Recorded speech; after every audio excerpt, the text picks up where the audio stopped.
So another issue you've said that you get is that people feel that they're not able to group properly. That's typically, it's nothing to do with the unit, is it? No, not at all, and it's something that we come across not as often now. That Pulsar and sort of Infrared and even HIC are now bringing out thermals and digital night vision products that are working off a 30mm tube. But when you're using sort of the older products or older design products such as the Wraith HD, where they're working off a Picatinny mount, we get a lot of customers that are mounting them directly to it.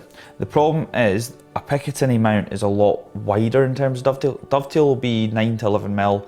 If you're one of these people that have got a special CZ, then you're looking at 13 to 17mm. But with a Picatinny, you're looking maximum about 13 to 15mm width.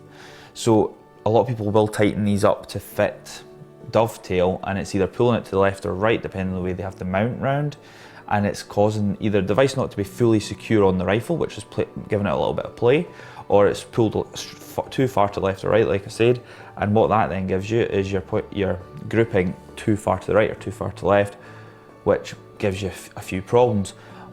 The thing is, with a lot of the night vision devices, you can't supply a Picatinny rail to fit all rifles, as all rifles are different. Even CZ, you're looking between say a 4.52 and a 4.55. The dovetail rails between them are very, very different, even though they look similar, are very different, and it causes a lot of problems.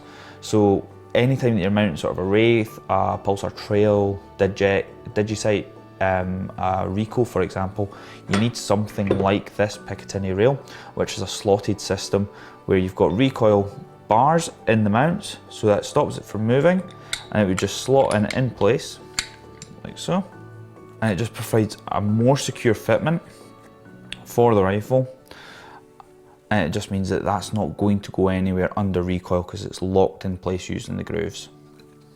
Okay, so when you're buying your night vision or your thermal, make sure you've got the right mounting system. Correct, yeah. That solves a lot of the problems that we are seeing customers phone up with.